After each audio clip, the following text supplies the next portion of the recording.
Hi ಸ್ನೇಹಿತರೆ, ಎಲ್ಲರಿಗೂ ಆದ್ಯ career academy Hosakote YouTube ಚಾನಲ್ಗೆ ಸ್ವಾಗತ. ಯಾರೆಲ್ಲ ಈ ವಿಡಿಯೋನ ಫಸ್ಟ್ ಟೈಮ್ ನೋಡ್ತಾ ಇದ್ರ ದಯವಿಟ್ಟು ವಿಡಿಯೋಗೆ ಒಂದು ಲೈಕ್ ಕೊಡಿ, ಶೇರ್ ಮಾಡಿ ಮತ್ತು ಸಬ್ಸ್ಕ್ರೈಬ್ ಮಾಡ್ಕೊಳ್ಳಿ ಸ್ನೇಹಿತರೆ. ಮತ್ತೆ ನಾವು ಬಿಡ್ತಕ್ಕಂತ ಹೊಸ ನೋಟಿಫಿಕೇಶನ್ ನಿಮಗೆ ಬೇಗ ರೀಚ್ ಆಗ್ಬೇಕು ಅಂತಂದ್ರೆ ಬೆಲ್ ಐಕನ್ ಕ್ಲಿಕ್ ಮಾಡೋದನ್ನ ಮರಿಬೇಡಿ ಸ್ನೇಹಿತರೆ. ನಮ್ಮೊಂದು ಯೂಟ್ಯೂಬ್ ಚಾನಲ್ ಅಲ್ಲಿ ಕರೆಂಟ್ ಅಫೇರ್ಸ್ ನ ಒಂದು ಪ್ಲೇ ಲಿಸ್ಟ್ ಇದೆ, ಮೆಂಟಲ್ ಎಬಿಲಿಟಿ ಒಂದು ಪ್ಲೇ ಲಿಸ್ಟ್ ಇದೆ, ಇಂಡಿಯನ್ ಕಾನ್ಸ್ಟಿಟ್ಯೂಷನ್ ಒಂದು ಪ್ಲೇ ಲಿಸ್ಟ್ ಇದೆ, ಮತ್ತೆ ಜಿ ಕೆ ಒಂದು ಪ್ಲೇ ಲಿಸ್ಟ್ ಇದೆ, ಮತ್ತೆ ಸೋಷಿಯಲ್ ಸೈನ್ಸ್ ನ ಒಂದು ಪ್ಲೇ ಲಿಸ್ಟ್ ಇದೆ ಸ್ನೇಹಿತರೆ. ನಿಮ್ಗೆ ಟೆಟ್ಗೆ ಯೂಸ್ ಆಗುತ್ತೆ, ಟೆಟ್ ಎಕ್ಸಾಮ್ಗೆ ಮತ್ತೆ ಸಿಟೆಟ್ ಎಕ್ಸಾಮ್ಗೆ ಯೂಸ್ ಆಗುತ್ತೆ, ಮತ್ತೆ ಕಾಂಪಿಟೇಟಿವ್ ಎಕ್ಸಾಮ್ಸ್ಗೂ ಕೂಡ ಯೂಸ್ ಆಗುತ್ತೆ ಸ್ನೇಹಿತರೆ. ಎಲ್ಲಾ ವಿಡಿಯೋಸ್ ಕೂಡ ಯೂಸ್ ಮಾಡ್ಕೊಳ್ಳಿ ಅಂತ ಹೇಳ್ತಾ ಈ ಒಂದು ವಿಡಿಯೋದಲ್ಲಿ ಏನಪ್ಪಾ ನಿಮ್ಗೆ ತಗೊಬಂದಿದ್ದೀನಿ ಅಂತಂದ್ರೆ ಕರೆಂಟ್ ಅಫೇರ್ಸ್ಗೆ ಸಂಬಂಧಪಟ್ಟ very very important questions and answers ಸ್ನೇಹಿತರೆ. ಓಕೆನಾ, ಕ್ವಶನ್ಸ್ ಅಂಡ್ ಆನ್ಸರ್ಸ್ ಇದು ಎಕ್ಸಾಮ್ಸ್ಗೆ ತುಂಬಾ ಯೂಸ್ ಆಗುತ್ತೆ. ಮತ್ತೆ ಇದು 2023 ಮತ್ತು 24 ಒಂದು ಕರೆಂಟ್ ಅಫೇರ್ಸ್ ಆಗಿರುತ್ತೆ ಸ್ನೇಹಿತರೆ. ಹೆಚ್ಚು ಮಲ್ಟಿಪಲ್ ಚಾಯ್ಸ್ ಕ್ವಶನ್ಸ್ ಅನ್ನ ನಾನು ಮಾಡಿದೆ. ಯಾಕಪ್ಪ ನಾನು ಕ್ವಶನ್ಸ್ ಮತ್ತೆ ಆನ್ಸರ್ಸ್ ಮಾಡಿದ್ದೀನಿ ಅಂತಂದ್ರೆ ನಿಮಗೆ ನಾನು ಎಕ್ಸ್ಪ್ಲೇನ್ ಮಾಡ್ಬೇಕಾಗಿರ್ತಕ್ಕಂಥ ಕ್ವಶನ್ಸ್ ತುಂಬಾ ಇದೆ, ಏನಾ ತುಂಬಾ ಇದೆ. ಆದ್ರಿಂದ ಬೇಗ ಕ್ಲಾಸಸ್ ಮುಗೀಲಿ ಅಂತೇಳಿ ನಾನು ಜಸ್ಟ್ ಕ್ವಶನ್ ಮತ್ತೆ ಆನ್ಸರ್ನ ನಿಮಗೋಸ್ಕರ ಸಿದ್ಧಪಡಿಸಿದ್ದೀನಿ ಸ್ನೇಹಿತರೆ. ಎಕ್ಸಾಮ್ ಹೋಗೋದಕ್ಕಿಂತ ಮೊದಲು ಈ ಒಂದು ವಿಡಿಯೋನ ನೋಡ್ಕೊಂಡು ಹೋದ್ರೆ ನಿಮ್ಗೆ ತುಂಬಾ ಯೂಸ್ ಆಗುತ್ತೆ ಅಂತ ಭಾವಿಸ್ತಾ ನಾನು ಮಾಡಿರ್ತಕ್ಕಂಥ ಈ ಒಂದು ಕಂಟೆಂಟ್ ನೀವು ನೋಟ್ಸ್ ಮಾಡ್ಕೊಂಡ್ರೆ ತುಂಬಾ ಯೂಸ್ ಆಗುತ್ತೆ ಸ್ನೇಹಿತರೆ. ಏನಾ, ಬನ್ನಿ ಸ್ಟಾರ್ಟ್ ಮಾಡೋಣ. ಮೊದಲನೇದಾಗಿ, ಜಗತ್ತಿನಲ್ಲಿ ಅತಿ ದೊಡ್ಡ ರಸ್ತೆ ಜಾಲ ಹೊಂದಿರತಕ್ಕಂಥ ದೇಶ ಭಾರತ. ಅದು ಗೊತ್ತಿರ್ಲಿ. ಕಾಶ್ಮೀರದಿಂದ ಕನ್ಯಾಕುಮಾರಿ ತನಕ, ಈ ಕಡೆ ಗುಜರಾತ್ ಇಂದ ವೆಸ್ಟ್ ಬೆಂಗಾಲ್ ತನಕ ಅದ್ಭುತವಾದಂತಹ ರಾಷ್ಟ್ರೀಯ ಹೆದ್ದಾರಿಗಳು ನಿರ್ಮಾಣ ಆಗಿದೆ ಸ್ನೇಹಿತರೆ. ಅದು ಈ ಒಂದು ನರೇಂದ್ರ ಮೋದಿ ಸರ್ಕಾರದ ಬಂದಾಗಿಂದ ಹೆಚ್ಚು ನ್ಯಾಷನಲ್ ಹೈವೇಗೆ ಒತ್ತು ಕೊಟ್ಟು ಅತಿ ಅದ್ಭುತವಾಗಿರ್ತಕ್ಕಂಥ ನ್ಯಾಷನಲ್ ಹೈವೇಗಳನ್ನ ಮಾಡ್ತಾ ಇದ್ದಾರೆ ಸ್ನೇಹಿತರೆ. ಓಕೆ, ಮತ್ತೆ 86ನೇ ಅಖಿಲ ಭಾರತ ಕನ್ನಡ ಸಾಹಿತ್ಯ ಸಮ್ಮೇಳನವನ್ನ ದೊಡ್ಡರಂಗೇಗೌಡರ ಒಂದು ಅಧ್ಯಕ್ಷತೆಯಲ್ಲಿ ಮಾಡ್ತಾರೆ ಸ್ನೇಹಿತರೆ. ಓಕೆನಾ, ಇವರ ದೊಡ್ಡರಂಗೇಗೌಡರ ಒಂದು ಅಧ್ಯಕ್ಷತೆಯಲ್ಲಿ ಒಂದು ಕಾರ್ಯಕ್ರಮವನ್ನ ನಡೆಸ್ಕೊಡ್ಲಾಗತ್ತೆ. ಮತ್ತೆ ಇದು ಎಲ್ಲಿ ನಡೆಯುತ್ತಪ್ಪ ಅಂತಂದ್ರೆ ಹಾವೇರಿ ಜಿಲ್ಲೆಯಲ್ಲಿ. ಓಕೆ, ಹಾವೇರಿ ಜಿಲ್ಲೆಯಲ್ಲಿ ಈ ಒಂದು ಕಾರ್ಯಕ್ರಮ ನಡೆಯುತ್ತೆ ಸ್ನೇಹಿತರೆ. ಇನ್ನು 87ನೇ ಅಖಿಲ ಭಾರತ ಕನ್ನಡ ಸಾಹಿತ್ಯ ಸಮ್ಮೇಳನವನ್ನ ನಡೆಸ್ತಕ್ಕಂಥ ಸ್ಥಳ ಯಾವ್ದಪ್ಪ ಅಂತಂದ್ರೆ ಮಂಡ್ಯ ಸ್ನೇಹಿತರೆ. ಓಕೆನಾ, ಇತ್ತೀಚೆಗೆ ವಿಧಾನಸೌಧದ ಮುಂಭಾಗದಲ್ಲಿ ಯಾರ ಪ್ರತಿಮೆಯನ್ನ ಸ್ಥಾಪನೆ ಮಾಡಿದ್ದಾರೆ ಅಂತಂದ್ರೆ ಬಸವಣ್ಣವರ ಒಂದು ಪ್ರತಿಮೆ ಮತ್ತು ಕೆಂಪೇಗೌಡರ ಒಂದು ಪ್ರತಿಮೆ ಸ್ಥಾಪನೆ ಮಾಡಿದ್ದಾರೆ. ಅದು ನಿಮಗೆ ಸಾಮಾನ್ಯ ಜ್ಞಾನವಿರ್ಲಿ.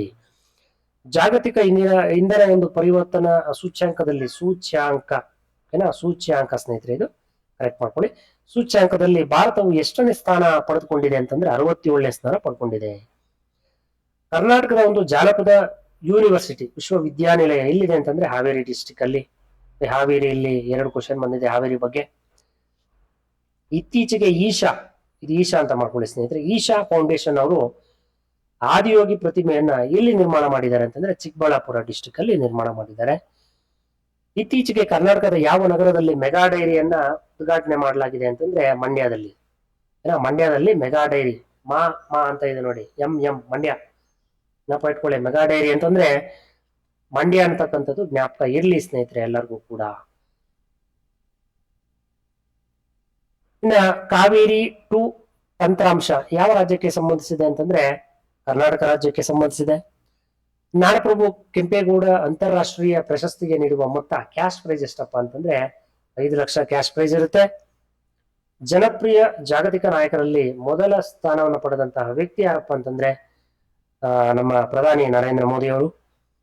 ಇತ್ತೀಚೆಗೆ ಸುದ್ದಿಯಲ್ಲಿದ್ದ ಮೈಕಾನ್ ಟೆಕ್ನಾಲಜಿ ಯಾವ ದೇಶದ ಒಂದು ಕಂಪನಿ ಆಗಿದೆ ಅಂತಂದ್ರೆ ಅಮೆರಿಕ ಸ್ನೇಹಿತರೆ. Okay, USA. ಏನಾ, ಮೈಕಾನ್ ಟೆಕ್ನಾಲಜಿ ಅಂತಂದ್ರೆ ಜ್ಞಾಪಕ ಬಂದ್ಬಿಡ್ಬೇಕು ಅಮೆರಿಕ ಅಂತ. ಇನ್ನು ಅಂತಾರಾಷ್ಟ್ರೀಯ ಯೋಗ ದಿನ ಯಾವಾಗ ಆಚರಣೆ ಮಾಡ್ತೇವೆ ಅಂತಂದ್ರೆ ಜೂನ್ 21. ನಮಗೆ ಲಾಸ್ಟ್ ಟೈಮ್ ನರೇಂದ್ರ ಮೋದಿ ಅವರು ಅಮೆರಿಕದಲ್ಲಿ ಅಂತಾರಾಷ್ಟ್ರೀಯ ಯೋಗ ದಿನವನ್ನ ಆಚರಣೆ ಮಾಡ್ತಾರೆ. ಈ ಒಂದು ಯೋಗ ದಿನಾಚರಣೆಗೆ ಸಾಕಷ್ಟು ಜನ ಬಂದು ಭಾಗವಹಿಸಿದ್ರು, ಮತ್ತೆ ವಿವಿಧ ದೇಶಗಳು ಬಂದು ಭಾಗವಹಿಸಿದ್ರು ಅಂತ ಸುದ್ದಿಯಲ್ಲಿದೆ. ಇದು ತುಂಬಾ ಇಂಪಾರ್ಟೆಂಟ್ ಆಗಿರುತ್ತೆ ಸ್ನೇಹಿತರೆ. 2023ನೇ ಸಾಲಿನ ಗವರ್ನರ್ ಆಫ್ ದಿ ಇಯರ್ ಪ್ರಶಸ್ತಿ ಪಡೆದವರು ಯಾರಪ್ಪ ಅಂತಂದ್ರೆ ಶಕ್ತಿಕಾಂತ್ ದಾಸ್ ಅವರು. ಓಕೆ, ಶಕ್ತಿಕಾಂತ್ ದಾಸ್ ಅವರು ಗೌರವ ಆಫ್ ದಿ ಇಯರ್ ಪ್ರಶಸ್ತಿಯನ್ನ ಪಡೆದಿದ್ದಾರೆ ಸ್ನೇಹಿತರೆ. ಇನ್ನು ಡಿಜಿಟಲ್ ಪೇಮೆಂಟ್ ಶ್ರೇಣಿಯ ಅಂಕದಲ್ಲಿ ಪ್ರಥಮ ಸ್ಥಾನದಲ್ಲಿರ್ತಕ್ಕಂಥ ಒಂದು ದೇಶ ಭಾರತ. ಆನ್ಲೈನ್ ಪೇಮೆಂಟ್, ಎಲ್ಲರೂ ಆನ್ಲೈನ್ ಪೇಮೆಂಟ್ ಅನ್ನೇ ಹೆಚ್ಚು ಮಾಡ್ತಾ ಇದ್ದಾರೆ. ಇನ್ನು ಭಾರತದಲ್ಲಿ ಅತಿ ಹೆಚ್ಚು ಹಾಲು ಉತ್ಪಾದಿಸ್ತಕ್ಕಂಥ ಒಂದು ರಾಜ್ಯ ಯಾವ್ದಪ್ಪ ಅಂತಂದ್ರೆ ರಾಜಸ್ಥಾನ್. ಗೊತ್ತಿರ್ಲಿ. ಯಾವ ದಿನವನ್ನು ನಾವು ಪರಿಸರ ದಿನವನ್ನಾಗಿ ಆಚರಣೆ ಮಾಡ್ತೇವೆ ಅಂತಂದ್ರೆ ಜೂನ್ 5. ಜೂನ್ ತಿಂಗಳಲ್ಲಿ ತುಂಬಾ ವಿಶೇಷವಾದಂತಹ ಒಂದು ದಿನಗಳಿದಾವೆ. ಅದು ಜ್ಞಾಪಕ ಇಟ್ಕೊಳ್ಳಿ, ಇಲ್ಲಾಂದ್ರೆ ಎಲ್ಲಾದ್ರೂ ಒಂದು ಸೈಡ್ ಅಲ್ಲೇ ಬರೆದಿಟ್ಕೊಳ್ಳಿ ಸ್ನೇಹಿತರೆ. 2023ನೇ ಸಾಲಿನ ಕಿರಿಯರ ಏಷ್ಯಾ ಕಪ್ ಹಾಕಿ ಚಾಂಪಿಯನ್ ತಂಡ ಯಾವ್ದಪ್ಪ ಅಂತಂದ್ರೆ ಭಾರತ. ಇತ್ತೀಚೆಗೆ ಸುದ್ದಿಯಲ್ಲಿರ್ತಕ್ಕಂಥ ಯುವ ಸ್ನೇಹಿತ ಅಥವಾ ಯುವ ಸ್ನೇಹಿ ಯಾವ ರಾಜ್ಯಕ್ಕೆ ಸಂಬಂಧಿಸಿದೆ ಅಂದ್ರೆ ನಮ್ಮ ಕರ್ನಾಟಕ ರಾಜ್ಯಕ್ಕೆ ಸಂಬಂಧಿಸಿದೆ. ಆರೋಗ್ಯ ಪುಷ್ಟಿ ಯೋಜನೆ ಕೂಡ ನಮ್ಮ ಕರ್ನಾಟಕಕ್ಕೆ ಸಂಬಂಧಿಸಿದೆ ಸ್ನೇಹಿತರೆ.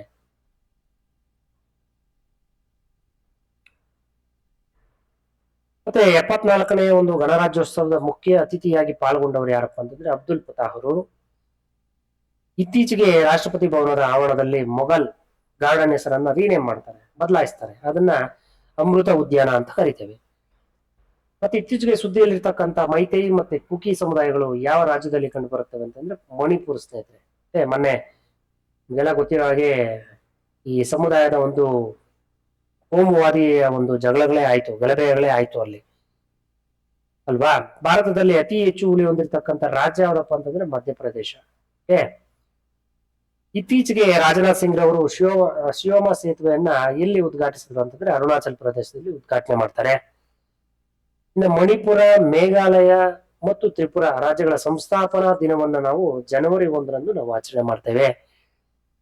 ಚರ್ಚರ ಉತ್ಸವ ಎಲ್ಲಿ ನಡೆಯುತ್ತೆ ಅಂತಂದ್ರೆ ಛತ್ತೀಸ್ಗಢ. ಚ ಅನ್ನತಕ್ಕಂಥದ್ದು ಜ್ಞಾಪಕ ಇಟ್ಕೊಳ್ಳಿ. ಪರ್ಪಲ್ ಫೆಸ್ಟ್ ಇತ್ತೀಚೆಗೆ ಎಲ್ಲಿ ನಡೆಯುತ್ತಪ್ಪ ಅಂತಂದ್ರೆ ಗೋವಾ ರಾಜ್ಯದಲ್ಲಿ ನಡೆಯುತ್ತೆ. ಕರ್ನಾಟಕದಲ್ಲಿ ಎಷ್ಟು ಹುಲಿಗಳಿದಾವೆ ಅಂತಂದ್ರೆ 564 ಹುಲಿಗಳು. ಇತ್ತೀಚೆಗೆ ನಮಗೆ ಸಮೀಕ್ಷೆಯಲ್ಲಿ ಬಂದಂತಹ ಒಂದು ವರದಿ ಇದು 564. ವಿಶ್ವದಲ್ಲಿ ಗರಿಷ್ಠ 2 ವೀಲರ್ ಹೊಂದಿರತಕ್ಕಂಥ ದೇಶ ಯಾವ್ದಪ್ಪ ಅಂತಂದ್ರೆ ಭಾರತ. ನಿಮ್ಗೆಲ್ಲ ಗೊತ್ತಿರ್ಲಿ.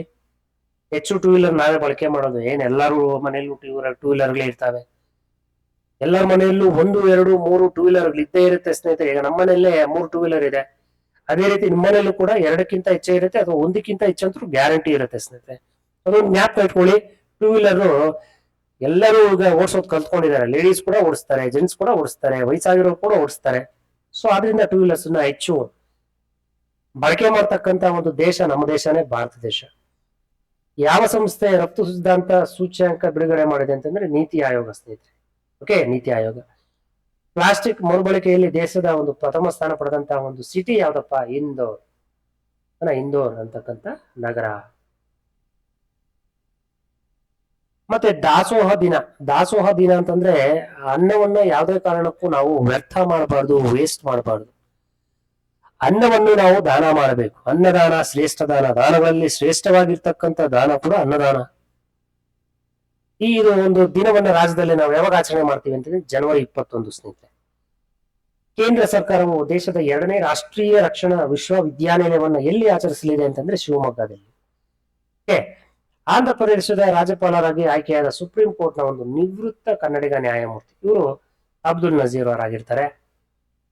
ಓಕೆ, ಮುಖ್ಯಮಂತ್ರಿ ವಿದ್ಯಾಶಕ್ತಿ ಯೋಜನೆ ಯಾವ ರಾಜ್ಯಕ್ಕೆ ಸಂಬಂಧಿಸಿದೆ ಅಂತಂದ್ರೆ ನಮ್ಮ ರಾಜ್ಯಕ್ಕೆ, ಕರ್ನಾಟಕ ರಾಜ್ಯಕ್ಕೆ.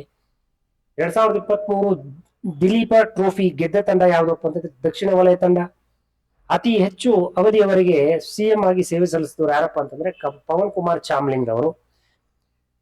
ಭಾರತದ ಅತಿ ದೊಡ್ಡ ಹೆಲಿಕಾಪ್ಟರ್ ಉತ್ಪಾದನಾ ಸೌಲಭ್ಯವನ್ನ ಯಾವ ರಾಜ್ಯದಲ್ಲಿ ಉದ್ಘಾಟಿಸಲಾಗಿದೆ ಅಂತಂದ್ರೆ ಕರ್ನಾಟಕದಲ್ಲಿ ಇರತಕ್ಕಂತ HAL. ಅದು ಎಲ್ಲಿದೆ HAL? ಬೆಂಗಳೂರಲ್ಲಿದೆ ಅಲ್ವಾ, ನಿಮ್ಗೆಲ್ಲ ಗೊತ್ತಿದೆ.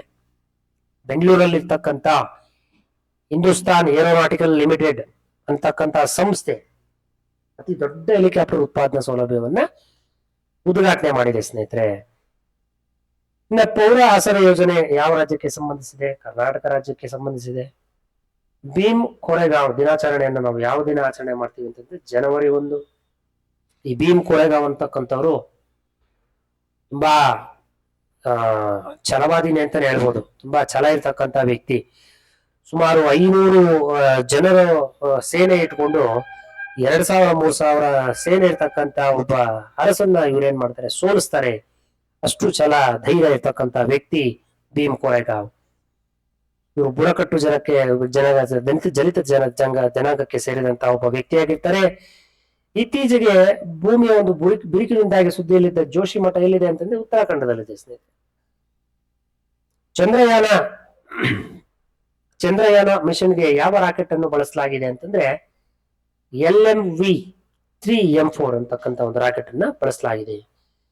ಇನ್ನು 2023ನೇ ಸಾಲಿನ ಲೋಕಮಾನ್ಯ ತಿಲಕ ಪ್ರಶಸ್ತಿಯನ್ನು ಈ ಪ್ರಶಸ್ತಿಗೆ ಯಾರು ಆಯ್ಕೆಯಾಗಿದ್ದಾರೆ ಅಂತಂದ್ರೆ ನರೇಂದ್ರ ಮೋದಿ ಅವರು ಆಯ್ಕೆಯಾಗಿದ್ದಾರೆ.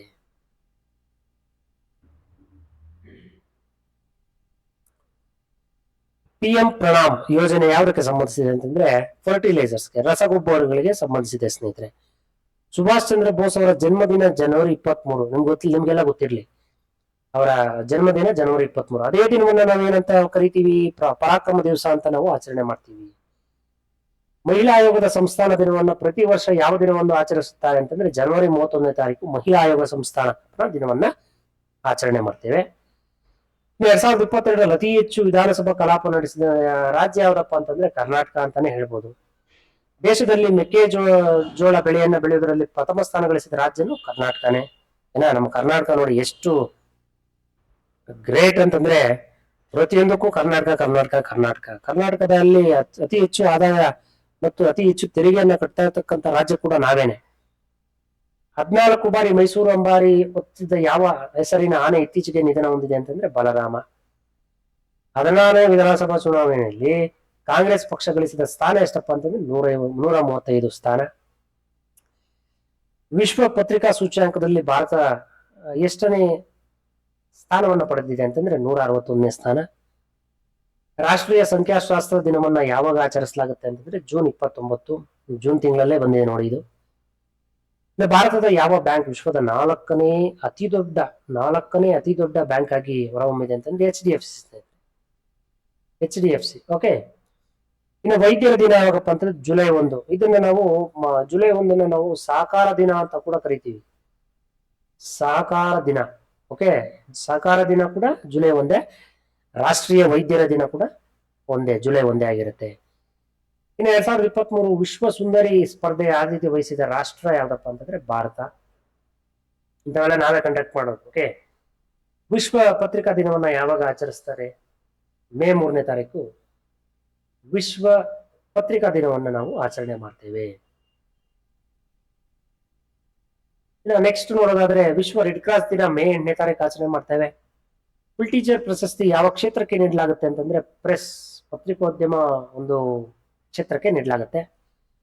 ಅರಕು ವ್ಯಾಲಿ ಕಾಫಿ ಯಾವ ರಾಜ್ಯಕ್ಕೆ ಸಂಬಂಧಿಸಿದೆ? ಆಂಧ್ರ ಪ್ರದೇಶಕ್ಕೆ ಸಂಬಂಧಿಸಿದೆ. ಅರಕು ಅಂತಂದ್ರೆ ಅರ್ಥ ಮಾಡ್ಕೋಬೇಕು, ಆಂಧ್ರ ಪ್ರದೇಶ್ ಆ ಕಡೆ ಎಲ್ಲ ಇದೇ ತರ ಹೆಸರೇ ಸಿಗುತ್ತೆ. ಅಬೋಹರ್ ವನ್ಯಜೀವಿ ಅಭಯಾರಣ್ಯ ಎಲ್ಲಿದೆ ಅಂತಂದ್ರೆ ಪಂಜಾಬ್ ಅಲ್ಲಿದೆ ಸ್ನೇಹಿತರೆ. ಇತ್ತೀಚೆಗೆ ಬಲಿದಾನ ಸ್ತಂಭವನ್ನು ಯಾವ ನಗರದಲ್ಲಿ ಉದ್ಘಾಟಿಸಲಾಗಿದೆ ಅಂತಂದ್ರೆ ಶ್ರೀನಗರದಲ್ಲಿ ಉದ್ಘಾಟಿಸಲಾಗಿದೆ. ಇನ್ನು ಜೋಹಾ ಅಕ್ಕಿ ರಾಜ್ಯದ ಒಂದು ಸ್ಥಳೀಯ ಬೆಳೆಯಾಗಿದೆ. ಯಾವ ರಾಜ್ಯದ ಒಂದು ಸ್ಥಳೀಯ ಬೆಳೆ? ಅಸ್ಸಾಂನ ಒಂದು ಸ್ಥಳೀಯ ಬೆಳೆಯಾಗಿದೆ. ರಾಷ್ಟ್ರೀಯ ತಂತ್ರಜ್ಞಾನ ದಿನ ಮೇ 11ನೇ ತಾರೀಕು ನಾವು ಆಚರಣೆ ಮಾಡ್ತೇವೆ. ನಡೆಯುವ ಹಕ್ಕು ಜಾರಿಗೆ ತಂದ ಮೊದಲ ಭಾರತೀಯ ರಾಜ್ಯ ಯಾವ್ದಪ್ಪ ಅಂದ್ರೆ ಪಂಜಾಬ್. ಏನ ಮತ್ತೆ ತನ್ನದೇ ಆದ ಇಂಟರ್ನೆಟ್ ಸೇವೆಯನ್ನು ಆರಂಭಿಸಿದ ದೇಶದ ಮೊದಲ ರಾಜ್ಯ ಕೇರಳ. ಕೇರಳದವ್ರು ಏನಪ್ಪಾ ಅಂತಂದ್ರೆ ಪ್ರತಿಯೊಂದರಲ್ಲೂ ಕೇರಳ ಅಂತ ಹೇಳ್ತೀವಿ. ರಷ್ಯಾದವರು ಏನೇ ಮಾಡ್ಲಿ ನಾವೇ ಫಸ್ಟ್ ಇರ್ಬೇಕು ಅನ್ನೋ ರೀತಿ ಕೇರಳದವರು ಕೂಡ ಏನೇ ಒಂದು ಇಂಪ್ಲಿಮೆಂಟ್ ಮಾಡಿದ್ರು ಕೂಡ ಕೇರಳ ಅಂತಕ್ಕಂಥ ಮೊದಲನೇ ರಾಜ್ಯನೇ ಆಗಿರ್ಬೇಕು ಅಂತ ಅವರು ಎಲ್ಲ ಅದರಲ್ಲೂ ಕೂಡ ತುಂಬಾ ಮುಂದೆ ಇದ್ದಾರೆ ಅವರು. ಯಾವ ರಾಜ್ಯ ಸೃಷ್ಟಿ ಥೀಮ್ ಪಾರ್ಕ್ ಅನ್ನು ಉದ್ಘಾಟಿಸಿದೆ ಅಂತಂದ್ರೆ ಮಹಾರಾಷ್ಟ್ರ ಸ್ನೇಹಿತರೆ. ವಿಶ್ವದ ಅತಿ ಎತ್ತರವಾದಂತಹ ದೇವಾಲಯ ಯಾವ ನಗರದಲ್ಲಿದೆ? ಮಧುರಾ ನಗರದಲ್ಲಿದೆ ಸ್ನೇಹಿತರೆ. ಇನ್ನು ರೈಲ್ವೆ ಸುರಕ್ಷತಾ ಆಯೋಗದ ಒಂದು ಪ್ರಧಾನ ಕಚೇರಿ ಲಕ್ನೋದಲ್ಲಿದೆ. ಯೂಟ್ಯೂಬ್ ನ ಪ್ರಸ್ತುತ ಸಿಇಒ ಯಾರಪ್ಪ ಅಂತಂದ್ರೆ ನೀಲ್ ಮೋಹನ್ ರವರು. ಓಕೆ, ಅಂತಾರಾಷ್ಟ್ರೀಯ ಸಹಕಾರ ದಿನವನ್ನು ಯಾವಾಗ ಆಚರಿಸಲಾಗುತ್ತದೆ? ನಾನು ಆಗ್ಲೇ ಹೇಳಿದ ಜುಲೈ 1ನೇ ತಾರೀಕು ಆಚರಿಸ್ತೇವೆ ಅಂತ ಅಲ್ವಾ. ನೆಕ್ಸ್ಟ್ ಮಿಷನ್ ಅಮಾನತು ಯಾವ ಸಂಸ್ಥೆಗೆ ಸಂಬಂಧಿಸಿದ ಒಂದು ವಿಷಯ ಆಗಿದೆ ಅಂತಂದ್ರೆ ರೈಲ್ವೆ ಡಿಪಾರ್ಟ್ಮೆಂಟ್. ಇನ್ನು ರಾಜ ಪರ್ವ ಯಾವ ರಾಜ್ಯದ ಪ್ರಸಿದ್ಧ ಹಬ್ಬವಾಗಿದೆ ಅಂತಂದ್ರೆ ಒರಿಸ್ಸಾ. ಗಂಗೋತ್ರಿ ರಾಷ್ಟ್ರೀಯ ಉದ್ಯಾನವನ, ಗಂಗೋತ್ರಿ ನ್ಯಾಷನಲ್ ಪಾರ್ಕ್ ಎಲ್ಲಿದೆ ಅಂತಂದ್ರೆ ಉತ್ತರಾಖಂಡ್ ಅಲ್ಲಿದೆ. ನೂತನ CBI ನಿರ್ದೇಶಕರಾಗಿ ನೇಮಕರಾದವರು ಯಾರು ಅಂತಂದ್ರೆ ಪ್ರವೀಣ್ ಸೂದ್ ಅವರು ನೂತನ ಡೈರೆಕ್ಟರ್ ಆಗಿ ಅಪಾಯಿಂಟ್ ಆಗ್ತಾರೆ CBI ಡಿಪಾರ್ಟ್ಮೆಂಟ್ ಅಲ್ಲಿ. ಇತ್ತೀಚೆಗೆ ಸುದ್ದಿಯಲ್ಲಿರುವಂತಹ ಗೋವಿಂದ ಸ್ವರೂಪ ಜೀವಮಾನ ಸ್ನೇಹಿತರೆ, ಇದು ಜೀವಮಾನ ಸಾಧನೆ ಪ್ರಶಸ್ತಿ ಯಾವ ಕ್ಷೇತ್ರಕ್ಕೆ ದೊರಕಿದೆ ಅಂತಂದ್ರೆ ಖಗೋಳಶಾಸ್ತ್ರಕ್ಕೆ ದೊರಕಿದೆ ಸ್ನೇಹಿತರೆ. ಇನ್ನು ಬ್ರಹ್ಮೋಸ್ ಕ್ಷಿಪಣಿ ಯಾವ ವಿಧವಾಗಿದೆ ಅಂತಂದ್ರೆ ಸೂಪರ್ ಸಾನಿಕ್ ಅಂತಕ್ಕಂಥ ಒಂದು ವಿಧವಾಗಿದೆ. ತುಂಬಾ ಫಾಸ್ಟ್ ಆಗಿ ಅತಿ ಶಬ್ದವನ್ನ ಉಳ್ಳಂತಹ ಒಂದು ಕ್ಷಿಪಣಿ ಆಗಿದೆ ಇದು. ಇತ್ತೀಚೆಗೆ UPSC ಆಯೋಗದ ಅಧ್ಯಕ್ಷರಾಗಿ ನೇಮಕಗೊಂಡವರು ಯಾರಪ್ಪ ಅಂತಂದ್ರೆ ಮನೋಜ್ ಸೋನಿರವರು.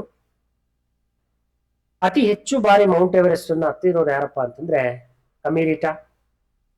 ಬಿಕಿ ನದಿ ಅಂತಕ್ಕಂಥದ್ದು ಯಾವ ದೇಶದಲ್ಲಿ ಹುಟ್ಟುತ್ತೆ ಅಂತಂದ್ರೆ ಭೂತಾನ. ಬಿ ಅಂತಲೇ ಇದೆ, ಅರ್ಥ ಮಾಡ್ಕೋಬೇಕಿಲ್ಲಿ, ಬಿಕಿ ಭೂತಾನ್. ಓಕೆ, ಇಲ್ಲೂ ಅಷ್ಟೇ ಅಂಬುಬಾಚಿ ಮೇಳ ಎಲ್ಲಿ ನಡೆಯುತ್ತೆ? ಅಸ್ಸಾಂ. ನಲ್ಲೇ ಇದೆ. ಓಕೆ, ಅಸ್ಸಾಮು ಅಂಬುಬಾಚಿ ಮೇಳ. ಪಾಸ್ಪೋರ್ಟ್ ಸೇವಾ ದಿನ ಜೂನ್ 24ರಂದು ನಾವು ಆಚರಣೆ ಮಾಡ್ತೇವೆ. ಇತ್ತೀಚೆಗೆ ಸುದ್ದಿಯಲ್ಲಿದ್ದ ಕಪಿಲೇಶ್ವರ ದೇವಾಲಯ ಯಾವ ನಗರದಲ್ಲಿ ಕಂಡು ಬರುತ್ತದೆ ಅಂತಂದ್ರೆ ಭುವನೇಶ್ವರ ನಗರದಲ್ಲಿ ಕಂಡು ಬರುತ್ತೆ ಸ್ನೇಹಿತರೆ. ತಲಾಯದಲ್ಲಿ ಪರ್ ಕ್ಯಾಪಿಟಾ ಇನ್ಕಮ್ ಅದರಲ್ಲಿ ದೇಶದ ಮೊದಲ ಸ್ಥಾನ ಪಡೆದ ರಾಜ್ಯ ಯಾವ್ದಪ್ಪ ಅಂತಂದ್ರೆ ತೆಲಂಗಾಣ.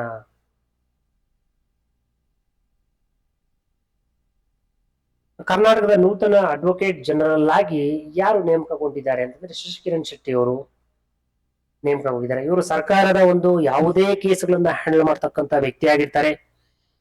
ಇವರನ್ನ ಪ್ರಪೋಸ್ ಮಾಡತಕ್ಕಂಥ ವ್ಯಕ್ತಿ ಯಾರಪ್ಪ ಅಂತಂದ್ರೆ DK ಶಿವಕುಮಾರ್ ಅವರು.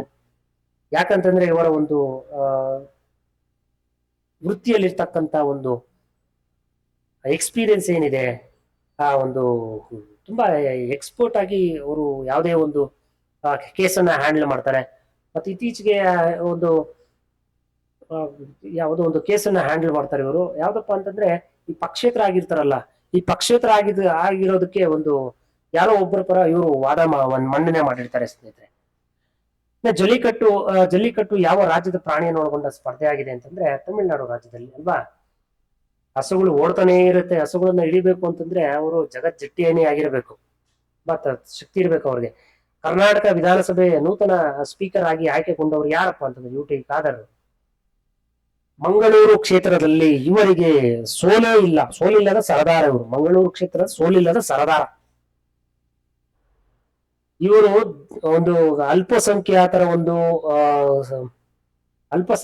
ಒಂದು ವಿಭಾಗದಲ್ಲಿ ಮೊದಲನೆಯ ಒಂದು ಸ್ಪೀಕರ್ ಆಗಿ ಆಯ್ಕೆಯಾಗಿರ್ತಾರೆ ಸ್ನೇಹಿತರೆ.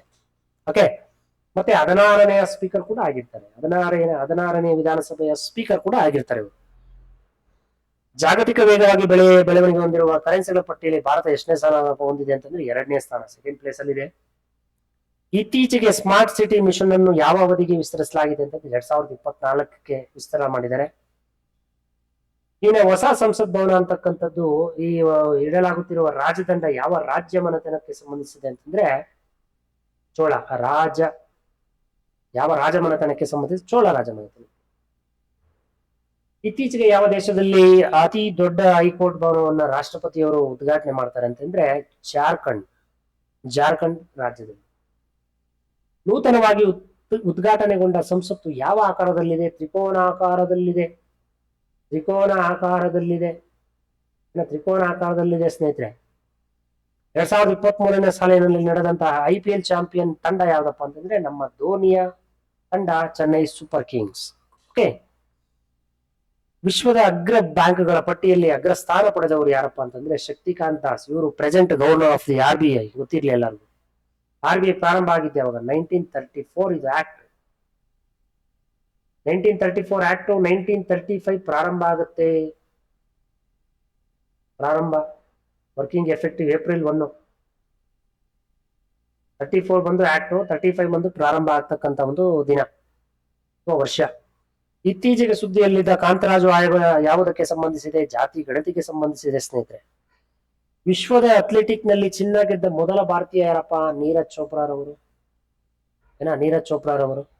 ಆದಿತ್ಯ L1 ಮಿಷನ್ ಯಾವುದಕ್ಕೆ ಸಂಬಂಧಿಸಿದೆ ಅಂತಂದ್ರೆ ಸೂರ್ಯಯಾನಕ್ಕೆ ಸಂಬಂಧಿಸಿದೆ. ಓಕೆ, ಸೂರ್ಯಯಾನಕ್ಕೆ ಸಂಬಂಧಿಸಿದೆ. ಸೊ ಈ ವಿಡಿಯೋ ನಿಮಗೆ ಇಷ್ಟ ಆಗುತ್ತೆ ಅಂತ ನಾನು ಭಾವಿಸಿದ್ದೇನೆ. ಇಷ್ಟ ಆಗಿದ್ರೆ ಒಂದು ಲೈಕ್ ಕೊಡಿ. ಮತ್ತೆ ಯಾರೆಲ್ಲ ಸಬ್ಸ್ಕ್ರೈಬ್ ಮಾಡದೆ ನೋಡ್ತಾ ಇರ್ತೀರಾ ದಯವಿಟ್ಟು ಸಬ್ಸ್ಕ್ರೈಬ್ ಮಾಡ್ಕೊಳ್ಳಿ. ಇನ್ನು ವಿಶೇಷವಾದಂತಹ ವಿಡಿಯೋಗಳು ನಿಮಗೆ ಮಾಡೋದಿದೆ. ಈ ಕರೆಂಟ್ ಅಫೇರ್ಸ್ ವಿಚಾರವಾಗಿ ಮಾಡೋದಿದೆ. ನಾನು MCQಗಳನ್ನ ಮಾಡ್ಲಿಲ್ಲ ಈ ಸಲ. ಯಾಕೆ ಅಂತಂದ್ರೆ MCQಗಳು ಮಾಡ್ತಾ ಇದ್ರೆ ಸಮಯ ತುಂಬಾ ಹಿಡಿಯತ್ತೆ. ಎಕ್ಸಾಮ್ ಹತ್ರ ಬರ್ತಾ ಇರೋದ್ರಿಂದ ಹೆಚ್ಚು ಕಂಟೆಂಟ್ಗಳು ನಿಮಗೆ ಬೇಗ ರೀಚ್ ಆಗ್ಲಿ ಅಂತೇಳಿ ಒಂದು ಕ್ವಶನ್ ಒಂದು answer, question answer one word ಅಲ್ಲಿ ತುಂಬಾ ಈಸಿಯಾಗಿ ನೀವು ಅರ್ಥ ಮಾಡ್ಕೋಬಹುದು. ಮತ್ತೆ ಇದನ್ನ ನಾವು ನೀಟಾಗಿ ಅರ್ಥ ಮಾಡ್ಕೊಂಡ್ರೆ ಎಕ್ಸಾಮ್ ಕೂಡ ನಿಮಗೆ ಹೆಲ್ಪ್ ಆಗುತ್ತೆ ಅಂತ ನಾನು ಭಾವಿಸಿದ್ದೀನಿ ಸ್ನೇಹಿತರೆ. ಎಲ್ಲರಿಗೂ ಒಳ್ಳೇದಾಗ್ಲಿ. ಧನ್ಯವಾದಗಳು.